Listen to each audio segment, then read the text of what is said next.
m'appelle Ulrike et je suis née au Sénégal. Quand j'avais 2 ans, j'ai été emmenée à Paris par Monsieur de B après la mort de ma mère.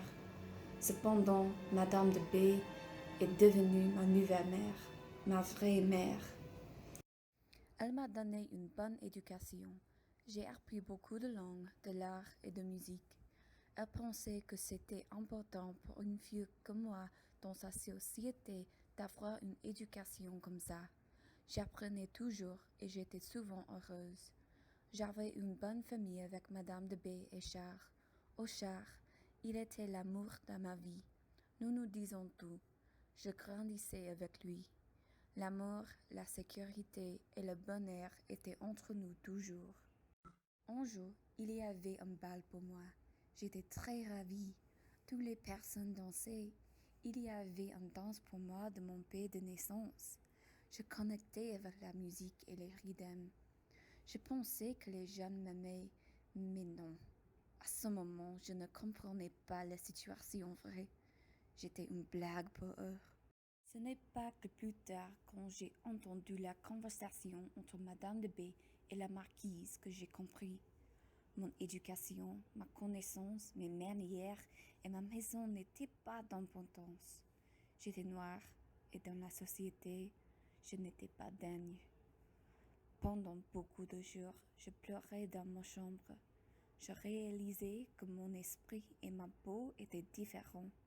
Je savais beaucoup, mais ma peau était comme un barrière pour le monde. Les personnes blanches ne pouvaient pas voir au-delà la couleur de ma peau.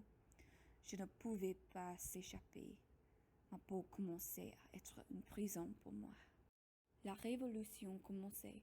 Avec ça, beaucoup d'actes de violence commençaient aussi, et ils réfléchissaient la violence de mes pensées. Le roi tombait comme mon âme. Mes relations commençaient de tomber aussi. Charles s'engageait avec Anaïs. Elle était très gentille, mais je pensais qu'elle était très similaire que moi. Ils partageaient et gardaient leurs secrets. C'était comme Charles et moi. Cependant, Anaïs était blanche, pas que moi. Charles n'avait pas la même histoire avec elle qu'il avait avec moi. Cependant, il aimait plus que moi. Je ne compromettais pas. Je pense que ce jour était le premier jour de ma mort. Finalement, je suis partie au couvent. Jamais la sécurité de ces serres-là. Il n'y avait pas les restrictions de race. Je pouvais être moi-même et pas quelqu'un d'autre. Les religieuses n'ont pas me souci. Je pense qu'elles ont su que je n'ai pas été très pieuse. Tous les jours, je pensais à Charles et sa vie et sa famille. J'ai pensé à comment cette vie avec Anaïs pourrait avec moi. Je pensais de notre bonheur avec notre vie ensemble. Quelques jours, tout ce que je faisais était de penser. Après les mois, mes maladies ont empiré. Je ne mangeais pas parce que j'avais mal au ventre.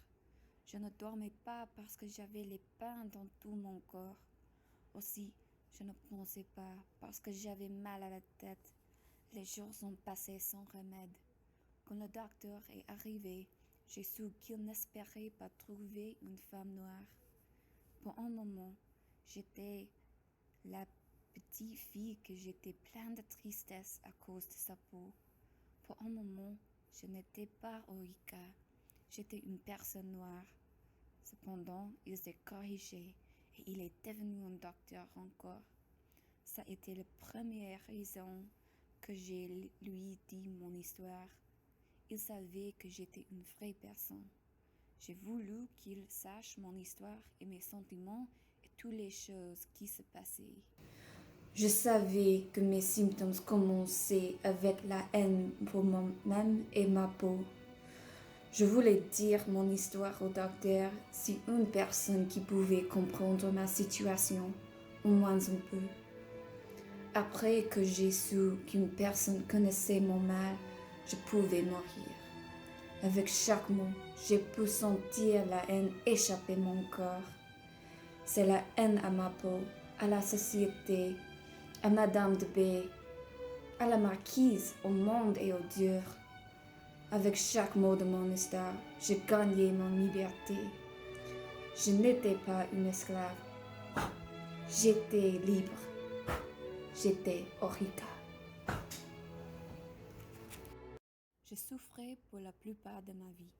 Plus que d'être une fille jeune et heureuse, je devenais très sérieuse. Je devenais plus rapidement une adulte. Je voulais une vie facile et avec l'amour. Cependant, la société n'aimait pas les gens comme moi. Ma famille m'aimait, mais je n'étais pas acceptée par la société. Alors, notre amour devrait finir. Il ne pouvait pas plus m'aimer. Personne ne mérite une histoire comme la mienne.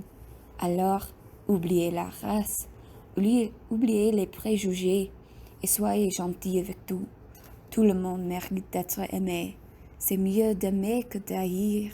Alors, aimez.